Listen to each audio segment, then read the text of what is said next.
ತಲೆಗೇಟಾಗಿ ಸತ್ರ ಇಲ್ಲಿ ಸಾಯ್ಬೋದು ಅನ್ನುವಂಥ ರೀತಿಯಲ್ಲಿ ಇವತ್ತು ಈ ತೇಜಸ್ವಿನಿ ಆಸ್ಪತ್ರೆಯವರು ಮಾಡಿದ್ದಾರೆ. ಇದು ದೊಡ್ಡ ರೀತಿಯ ನಿರ್ಲಕ್ಷ್ಯ. ಈ ಆಸ್ಪತ್ರೆಗಳ ವೈದ್ಯರ ನಿರ್ಲಕ್ಷ್ಯದಿಂದ ಯಾವುದಾದ್ರೂ ಒಂದು ವೈದ್ಯನಿಗೆ ಶಿಕ್ಷೆ ಕೊಡಿಸಲಿಕ್ಕೆ ಆರೋಗ್ಯ ಇಲಾಖೆ ಆಗಿದೆಯಾ? ಅವ್ರದ್ದು ಕಣ್ಣೇನು ಹಾಗೆ ಆಗುತ್ತೆ ಅಂತ ಅದಕ್ಕೆ ಅವರು ಹೇಳಿದರು ಅದು ನಾವು ಈಗ ಸಿಟಿ ಸ್ಕ್ಯಾನ್ ಮಾಡಲಿಕ್ಕೆ ಉಂಟು. ನಾನು ಹೇಳಿ ಹಾಗಾದರೆ ಏನು ಮಾಡಲಿಲ್ವ ಇಷ್ಟರವರಿಗೆ ತಲೆದ್ದು ಅಂತ? ಇಲ್ಲ, ಮಾಡಲಿಲ್ಲ.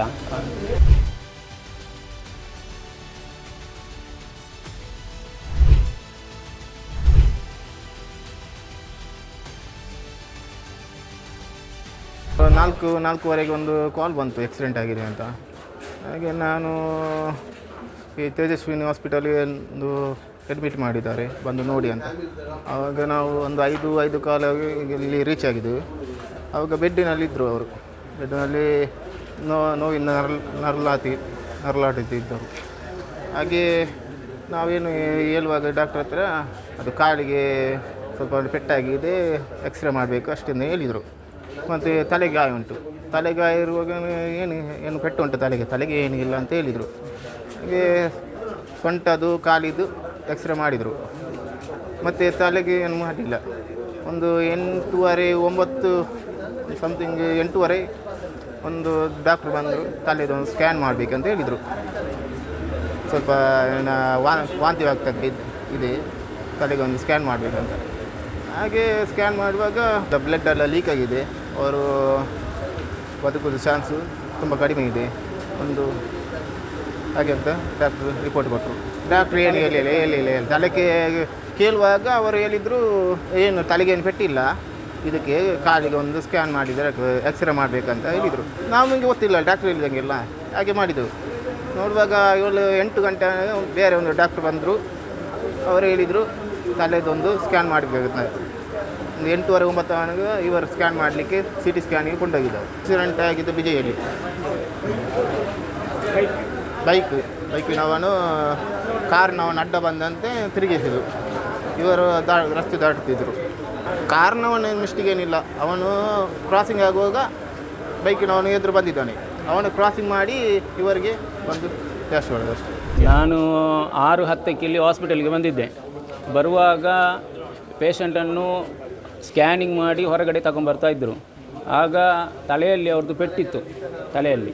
ಆಗ ಇವರು ಹೇಳಿ ಎಲ್ಲ ಸ್ಕ್ಯಾನಿಂಗ್ ಆಯಿತು ಅಂತ ಹೇಳಿದರು. ಮತ್ತು ಹೊರಗಡೆ ಕರ್ಕೊಂಡು ಬಂದು ಬೇರೊಂದು ರೂಮಿಗೆ ಅಲ್ಲಿ ಕೊಂಡೋಗಿಟ್ಟರು ಒಂದು ಅರ್ಧ ಗಂಟೆವರೆಗೆ. ಆಗ ಸ್ವಲ್ಪ ಹೊತ್ತು ಬಿಟ್ಟು ಅವರು ಡ್ಯೂಟಿ ಡಾಕ್ಟ್ರು ಇದು ತಗೊಂಬಂದರು, ಯಾವುದು ಸ್ಕ್ಯಾನಿಂದು ಇದು ಎಕ್ಸ್ರೇದ್ದು ರಿಪೋರ್ಟ್ ತಗೊಂಬಂದರು.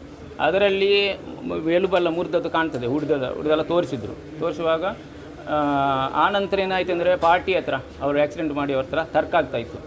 ಅವರೇ ಹೇಳಿದರು ನಾವು ಪೇ ಮಾಡ್ತೇವೆ ಅಂತ ಹೇಳ್ತಿದ್ರು ಅವರು, ನಾವು ಮಾಡ್ತೇವೆ ಇದೇನು ಬೇಡ ಅಂತ. ಹಾಗೆ ಅದರ ಬಗ್ಗೆ ನಾವು ಇಲ್ಲಿ ಚರ್ಚೆ ಮಾಡ್ತಾ ಇದ್ದೇವೆ.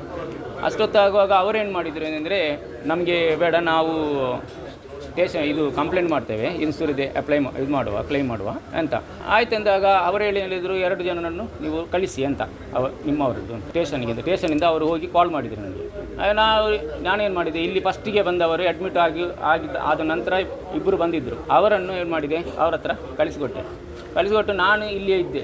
ಇಲ್ಲಿರುವಾಗ ಅವರೇನು ಮಾಡಿದರು, ನಾನು ಒಳಗೆ ಹೋಗಿ ನೋಡುವಾಗ ಅವರ ಪೇಷಂಟ್ ಕಣ್ಣು ಮೇಲೆ ಈಗ ಕಪ್ಪಾಗಿತ್ತು, ತುಂಬ ಫಸ್ಟಿಗೆ ಇರಲಿಲ್ಲ, ಸ್ವಲ್ಪ ಇತ್ತು, ಮತ್ತೆ ಜಾಸ್ತಿ ಆಗಿತ್ತು. ಆಗ ನೋಡುವಾಗ ಅವರು ಹೇಳಿದರು, ನಾಕೆ ಹೇಳಿದರೆ ಅವ್ರು ಡ್ಯೂಟಿ ಡಾಕ್ಟರ್ ಹತ್ರ ಇದೆ, ಅವರ ಮಗ ಏನು ಮಾಡ್ತಿದ್ದ, ಕೈಯಲ್ಲಿ ಇಟ್ಕೊಂಡಿದ್ದ, ಅವ್ರ ಕೈಯೆಲ್ಲ ಇದು ಮಾಡ್ತಿದ್ರು ನೋವಲ್ಲಿ. ಆಗ ಅವರೇನು ಹೇಳಿದರು, ನಾನು ಡ್ಯೂಟಿ ಡಾಕ್ಟರ್ ಹತ್ರ ಕೇಳಿದೆ ಅವ್ರದ್ದು ಕಣ್ಣೇನು ಹಾಗೆ ಆಗುತ್ತೆ ಅಂತ. ಅದಕ್ಕೆ ಅವರು ಹೇಳಿದರು ಅದು ನಾವು ಈಗ ಸಿಟಿ ಸ್ಕ್ಯಾನ್ ಮಾಡಲಿಕ್ಕೆ ಉಂಟು. ನಾನು ಹೇಳಿ ಹಾಗಾದರೆ ಏನು ಮಾಡಲಿಲ್ವ ಇಷ್ಟರವರಿಗೆ ತಲೆದ್ದು ಅಂತ?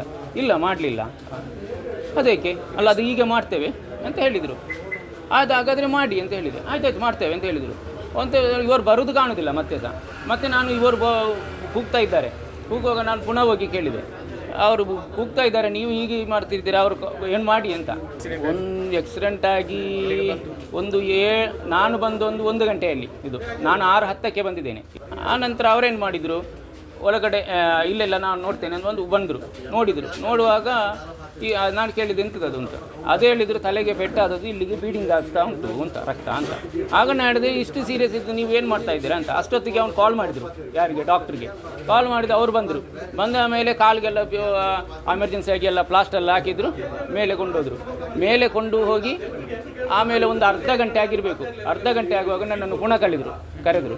ನಾನು ಹೋದ ಮೇಲೆ ಹೋಗುವಾಗ ಹೇಳಿದರು, ಸಾರಿ, ನೀವು ನಮಗೆ ತಲೆಗೆಲ್ಲ ತುಂಬ ಪೆಟ್ಟಾಗಿದೆ, ಅದರೊಳಗೆ ಎಲ್ಲ ಬೀಡಿಂಗ್ ಎಲ್ಲ ಆಗಿದೆ, ನೀವು ಹೇಳುವವರಿಗೆಲ್ಲ ಹೇಳಿ, ಮಕ್ಕಳಿಗೆಲ್ಲ ಹೇಳಿ ಅಂತ ಹೇಳಿದರು. ಕೆಳಗೆ ಬಂದು ಒಂದು 1/4 ಗಂಟೆ ಬಿಟ್ಟು ಪುನಃ ಕರೆದರು. ಪುನಃ ಓದುವಾಗ ಹೇಳಿದರು, ಸಾರಿ, ಅದು ನಾವು ತುಂಬ ಟ್ರೈ ಮಾಡಿದ್ದೇವೆ, ಆಗಲಿಲ್ಲ ಅಂತೆಲ್ಲ ಹೇಳಿದರು. ಆ ನಂತರ ಸೀದಾ ನಾವು ಹೊರಗೆ ಬಂದು ಇಷ್ಟಾದದ್ದು ಸಂಭವ. ಆದರೆ ಇದು ಅವರ ಬೇಜವಾಬ್ದಾರಿಯಿಂದ ನಡೆದ ಘಟನೆ. ಇಲ್ಲದಿದ್ದರೆ ಫಸ್ಟಿಗೆ ಬಂದು ಅವರು ಡಾಕ್ಟರ್ ಆದವರು ಫಸ್ಟಿಗೆ ತಲೆಯನ್ನು ಸ್ಕ್ಯಾನ್ ಮಾಡಬೇಕು. ತಲೆಗೆ ಪೆಟ್ಟಂತಿದ್ದರೆ ಒಳಗೆ ಏನು ಇಲ್ಲದಿರಲಿ, ಆದರೆ ಸ್ಕ್ಯಾನ್ ಮಾಡುವುದು ಅವರ ಕರ್ತವ್ಯ. ಅವರು ಮಾಡಲಿಲ್ಲ, ಅದರಿಂದಾಗಿ ಡೆತ್ ಆಗಿದೆ. ತಲೆದೇನೆಯಲ್ಲಿಲ್ಲ. ನಾನು ತೋರಿಸಿದ ನಂತರ ನನಗೆ ಹೇಳಿದವರು ಇದು ಲೀಕ್ ಇದಾದ್ದು ಅಂತೇಳಿ. ಆಗಲೇ ನಾನು ಅದು ಸೀರಿಯಸ್ ಮ್ಯಾಟ್ರ್ ಅಂತ ಲೆಕ್ಕ ಹಾಕಿದೆ. ಅಂದರೆ ಒಳಗೆ ಹೊರಗಡೆ ಅಲ್ಲ, ಬ್ಲಡ್ ಹೊರಗಡೆ ಕ್ಲೌಟ್ ಆಗಿದ್ದರೆ ಅಂದರೆ ಅದರಲ್ಲಿ ಸೀರಿಯಸ್ ಮ್ಯಾಟ್ರ್ ಉಂಟಂತ ಅರ್ಥ. ಆಗ ನಾನು ಅವ್ರ ಹತ್ರ ಹೇಳಿದ್ದಕ್ಕೆ ಅವ್ರು ಹೇಳಿದ್ದು, ಹೇಳಿದ ನಂತರ ನಾನು ನೆನೆಸಿದೆ, ಇವರು ಇಷ್ಟೊಂದು ಎಂಥದ್ದು ಕೇರ್ಲೆಸ್ ಆಗಿ ಮಾತಾಡ್ತಾ ಇದ್ದಾರೆ, ಅದು ಲೀಕ್ ಅಂತ ಆ ಥರ ಹೇಳಿದರು ಅವರು. ಹಿಂದಿ ಡಾಕ್ಟರ್ ಅವರು. ನನಗೆ ಫಸ್ಟಿಗೆ ಇವರು ಇನ್ಫಾರ್ಮೇಷನ್ ಕೊಟ್ಟದ್ದು ಡೆತ್ ಆದದ್ದು ಶಾಂತರಾಮ್ ಶೆಟ್ಟಿ ಅವರು. ಎರಡನೇಯಾಗಿ ಫಸ್ಟಿಗೆ ಅವರೇ ಇದು ಕೊಟ್ಟದ್ದು, ಇದು ಹೇಳಿದ್ದು ಏನೆಂದರೆ ಹೇಳುವವರಿಗೆ ಹೇಳಿ ಅಂತ, ಮಕ್ಕಳಿಗೆಲ್ಲ ಹೇಳಿ ಅಂತ ಆಯಿತು ಅಂತ ಹೇಳಿದೆ. ಆಮೇಲೆ ಎರಡನೇದಾಗಿ ಅವರೇ ಕರೆದು ಹೇಳಿದ್ದು ಸಾರಿ ಅಂತ. ನೋಡಿ, ಮಂಗಳೂರಿನಲ್ಲಿ ಖಾಸಗಿ ಆಸ್ಪತ್ರೆಯವರು ಯಾವ ರೀತಿಯಾಗಿ ಒಂದು ಆಸ್ಪತ್ರೆ ಅನ್ನುವಂಥದ್ದು ಒಂದು ಜನರಿಗೆ ಆರೈಕೆ ಮಾಡಿ ಅವರಿಗೆ ಸೇವೆ ಕೊಡುವಂಥದ್ದು. ಆದರೆ ಮಂಗಳೂರಿನಲ್ಲಿ ಆಸ್ಪತ್ರೆಗಳು ಈಗ ಸುಲಿಗೆಯ ಕೇಂದ್ರಗಳಾಗಿದೆ. ನೋಡಿ, ಒಂದು ಬಡ ಜೀವ ಇವರ ಒಂದು ನಿರ್ಲಕ್ಷ್ಯದಿಂದ ಇವತ್ತು ಬಲಿಯಾಗಿದೆ. 5 ಗಂಟೆಗೆ ಅಪಘಾತ ಆಗಿದೆ, 5 ಗಂಟೆಗೆ ಆಸ್ಪತ್ರೆ ತಂದು ಹಾಕಿದ್ದಾರೆ, 6 ಗಂಟೆಗೆ ಪೇಷಂಟ್ ಮನೆಯವರು ಬಂದಿದ್ದಾರೆ. ಬಂದ ಮೇಲೆ ಅಲ್ಲಿ ಕಾಲನ್ನು ಮಾತ್ರ ನೋಡಿದ್ದಾರೆ. ಕಾಲನ್ನು ನೋಡಿ ಅದಕ್ಕೆ ಎಕ್ಸ್ರೇ ಮಾಡಿ ಅದಕ್ಕೆ ಶಸ್ತ್ರಚಿಕಿತ್ಸೆಗೆ 1.5 ಲಕ್ಷ ಆಗ್ತದೆ, ಪ್ಯಾಕೇಜಿನ ಬಗ್ಗೆ ಮಾತಾಡಿ ಪಾಪ ಅವರು ಆಸ್ಪತ್ರೆಯಲ್ಲಿ ಆಕ್ಸಿಡೆಂಟ್ ಆದ ಟೆನ್ಷನಲ್ಲಿ ಅವರು ಇದ್ದಾರೆ. ಇದು ಏನು ಅಂತ ಅವ್ರಿಗೆ ದಿಕ್ಕು ಕಾಣದಾಗ ಅವ್ರು ಮಾತಾಡ್ತಾ ಇದ್ರು. ಅವರಿಗೆ ತಲೆಗೆ ಏಟಾಗಿದೆ, ಅದನ್ನು ನೋಡಲೇ ಇಲ್ಲ. ಅಂದರೆ ತೇಜಸ್ವಿನಿ ಆಸ್ಪತ್ರೆಯಲ್ಲಿ ತಲೆಯನ್ನು ನೋಡೋದಿಲ್ಲ ಅಂತ, ತಲೆಗೆ ಏಟಾಗಿ ಸತ್ರ ಇಲ್ಲಿ ಸಾಯ್ಬೋದು ಅನ್ನುವಂಥ ರೀತಿಯಲ್ಲಿ ಇವತ್ತು ಈ ತೇಜಸ್ವಿನಿ ಆಸ್ಪತ್ರೆಯವರು ಮಾಡಿದ್ದಾರೆ. ಇದು ದೊಡ್ಡ ರೀತಿಯ ನಿರ್ಲಕ್ಷ್ಯ. ಈ ರೀತಿ ನಿರ್ಲಕ್ಷ್ಯ ಮಾಡಲಿಕ್ಕೆ ಕಾರಣ ಏನಂತ ಹೇಳಿದರೆ, ಇಲ್ಲಿನ ನಮ್ಮ ಜಿಲ್ಲಾ ಆರೋಗ್ಯ ಇಲಾಖೆಯವರು ಏನಿದ್ದಾರೆ ಅವರಿಗೆ ಯಾವುದೇ ಖಾಸಗಿ ಆಸ್ಪತ್ರೆಯವರ ಮೇಲೆ ನಿಯಂತ್ರಣ ಇಲ್ಲ. ಅವರು ಮಾಡಿದ್ದೇ, ಅವರು ಹೇಳಿದೆ ವೇದವಾಕ್ಯ ಅನ್ನೋದು ರೀತಿಯಲ್ಲಿ ನಮ್ಮ ಆರೋಗ್ಯ ಅಧಿಕಾರಿಗಳು ಕೂಡ ವರ್ತನೆ ಮಾಡ್ತಾ ಇದ್ದಾರೆ. ಎಷ್ಟು ಕೇಸ್ಗಳಾಗಿದೆ, ಪೊಲೀಸ್ ಕ್ರಿಮಿನಲ್ ಕೇಸ್ಗಳು ಎಷ್ಟಾಗಿದೆ. ಈ ಆಸ್ಪತ್ರೆಗಳ ವೈದ್ಯರ ನಿರ್ಲಕ್ಷ್ಯದಿಂದ ಯಾವುದಾದ್ರೂ ಒಂದು ವೈದ್ಯನಿಗೆ ಶಿಕ್ಷೆ ಕೊಡಿಸಲಿಕ್ಕೆ ಆರೋಗ್ಯ ಇಲಾಖೆ ಆಗಿದೆಯಾ? ಆ ಕಾರಣಕ್ಕಾಗಿ ಈ ರೀತಿಯ ನಿರ್ಲಕ್ಷ್ಯತನ ಮಾಡ್ತಾ ಇದ್ದಾರೆ. ಇವತ್ತು ಸಂಪೂರ್ಣವಾಗಿ ಇವತ್ತು ಈ ಅಹಮದ್ ಅನ್ನುವಂಥ ಒಬ್ಬ ಬಡ 60 ವರ್ಷದ ಒಬ್ಬರು ಡೆತ್ ಏನಾಗಿದ್ದಾರೆ, ಅವರ ಈ ಒಂದು ಕೇಸಲ್ಲಿ ಸಂಪೂರ್ಣವಾಗಿ ತೇಜಸ್ವಿನಿ ಆಸ್ಪತ್ರೆಯವರ ನಿರ್ಲಕ್ಷ್ಯ. ಸಂಕೇತ ಅನ್ನುವಂಥ ಆಸ್ಪತ್ರೆಯಲ್ಲಿ ಒಬ್ಬರು ಡ್ಯೂಟಿ ಡಾಕ್ಟರ್ ನೋಡಿದ ಮೇಲೆ ಸೀನಿಯರ್ ಡಾಕ್ಟರ್ ಶಾಂತರಾಮ್ ಶೆಟ್ಟಿ ಬಂದಿದ್ದಾರೆ. ಅವರು ಬಂದಾಗ ಕೂಡ ತಲೆಗೇಟಾಗಿದ್ದನ್ನು ಅವ್ರು ಗಮನಿಸಿರ್ಲ್ವಾ? ಇಷ್ಟು ವರ್ಷದಲ್ಲಿ ಅವರ ದೊಡ್ಡ ಅನುಭವಿ ಡಾಕ್ಟರ್ ಅಂತ ಅವ್ರಿಗೆ ಹೆಸರಿದೆ. ತೇಜಸ್ವಿನಿ ಆಸ್ಪತ್ರೆ ಕಟ್ಟಿಸಿದ್ದಾರೆ. ಅದು ಅಷ್ಟು ಅನುಭವ ಇರ್ತಕ್ಕಂಥ ಒಬ್ಬ ಡಾಕ್ಟ್ರಿಗೆ ಅವ್ರ ತಲೆಗೇಟಾಗಿದ್ದ ಬಗ್ಗೆ ಕಣ್ಣಲ್ಲಿ ಕಪ್ಪಾಗಿ ಬಂದಿದೆ. ಅವ್ರು ಹೇಳ್ತಾ ಇದ್ದಾರೆ, ಅವರು ಪೇಷಂಟ್ ಪಾರ್ಟಿಯವರು ಹೇಳ್ತಾ ಇದ್ದಾರೆ ಕಣ್ಣಿಗೆ ಏನಾಗಿದೆ ಅಂತ. ಆಮೇಲೆ 9 ಗಂಟೆ ನಂತರ CT ಸ್ಕ್ಯಾನಿಗೆ ತಗೊಂಡೋಗಿ ಏನು ಮಾಡಿದರು?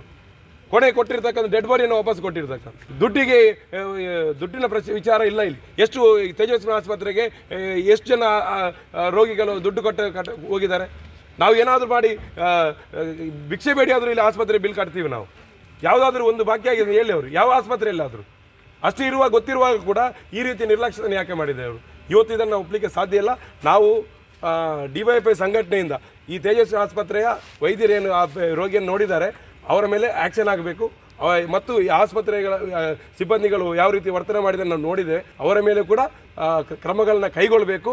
ಈ ರೀತಿಯ ನಿರ್ಲಕ್ಷ್ಯತನ ಮತ್ತೆ ಎಲ್ಲೂ ಕೂಡ ಆಗಬಾರ್ದು. ಮತ್ತು ಆರೋಗ್ಯ ಇಲಾಖೆಗೆ ನಾವು ಹೇಳುವಂಥದ್ದು ಮತ್ತು ಜಿಲ್ಲಾಡಳಿತಕ್ಕೆ, ಇವತ್ತು ನಾವು ಇಲ್ಲಿ ರೆಗ್ಯುಲೇಟಿಂಗ್ ಕಮಿಟಿ ಅಂತ ಇದೆ ಜಿಲ್ಲೆಯಲ್ಲಿ, ಯಾವುದಾದ್ರೂ ಒಂದು ಮೀಟಿಂಗನ್ನು ಮಾಡಿದ್ದೀರಾ? ನೀವು ಒಂದು ಕೇಸನ್ನು ಆರೋಗ್ಯ ಇಲಾಖೆ ಅಧಿಕಾರಿ ಕೊಟ್ಟರೆ ಅದನ್ನು ತಾಲೂಕಿಗೆ ರೆಫರ್ ಮಾಡ್ತೀವಿ. ಅಲ್ಲಿ ಏನು ಮಾಡ್ತಾ ಇದ್ದಾರೆ ಅವರು? ಇವತ್ತು ಈ ರೀತಿಯ ನಿರ್ಲಕ್ಷ್ಯತನದಿಂದಾಗಿ ಇವತ್ತು ಮತ್ತೆ ಇಂಥ ಪ್ರಕರಣ ಆಗ್ತಾ ಇದೆ. ಆದರೆ ಈ ರೀತಿಯ ಪ್ರಕರಣಗಳು ಮತ್ತೆ ಆಗಬೇಕಾಗಿದ್ರೆ ಜಿಲ್ಲಾಡಳಿತ ಮತ್ತು ಸರ್ಕಾರ ಖಾಸಗಿ ಆಸ್ಪತ್ರೆಯವರ ಜೊತೆಯಲ್ಲಿ ದೊಡ್ಡ ರೀತಿಯ ಶಾಮೀಲಾತಿ ಆಗಿದೆ. ಆ ಕಾರಣಕ್ಕಾಗಿ ಈಗ ಆಗ್ತಾ ಇದೆ. ಇವತ್ತು ಈ ಪರಿಸ್ಥಿತಿ ಕಾರಣ ಯಾರಂತೇಳಿ ಜಿಲ್ಲಾಡಳಿತ ಕಾರಣ.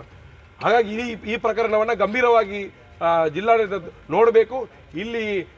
ಇಲ್ಲಿನ ತೇಜಸ್ವಿನಿ ಆಸ್ಪತ್ರೆ ನಡೆಸ್ತಾರೆ ಯಾರು ಅಂತ ಅವರು ಎಷ್ಟು ಪ್ರಭಾವಿಗಳನ್ನು ನೋಡೋದಲ್ಲ. ಇಲ್ಲಿ ನಮ್ಮ ಜೀವ ಹೋಗಿದೆ. ಈಗ ಜೀವ ಹೋಗಿದೆ, ಅವರಿಗೆ ನ್ಯಾಯವನ್ನು ಕೊಡಿಸ್ತಕ್ಕಂಥ ಕೆಲಸವನ್ನು ಸರ್ಕಾರ ಮಾಡಬೇಕು. ವೈದ್ಯರ ನಿರ್ಲಕ್ಷ್ಯದ ಬಗ್ಗೆ ಈಗ ಅವರ ಕುಟುಂಬದವರು ದೂರು ದಾಖಲಿಸ್ತಾ ಇದ್ದಾರೆ. ದೂರು ದಾಖಲಾದ ಮೇಲೆ ಇಲ್ಲಿ FIR ದಾಖಲಾಗಬೇಕು. ಈ ಆಸ್ಪತ್ರೆಯ ಸಿಬ್ಬಂದಿ ಮತ್ತು ವೈದ್ಯರ ಮೇಲೆ FIR ದಾಖಲಾಗಬೇಕು. FIR ದಾಖಲಾದ ಮೇಲೆ ನಾವು ಇಲ್ಲಿಂದ ಬಾಡಿಯನ್ನು ತಗೊಂಡು ಹೋಗೋದಂತ ಡಿಸೈಡ್ ಮಾಡಿದ್ದಾರೆ. ನಾವು ಅವರಿಗೆ ಎಲ್ಲ ರೀತಿಯ ಸಹಕಾರವನ್ನು ಕೊಡ್ತೀವಿ.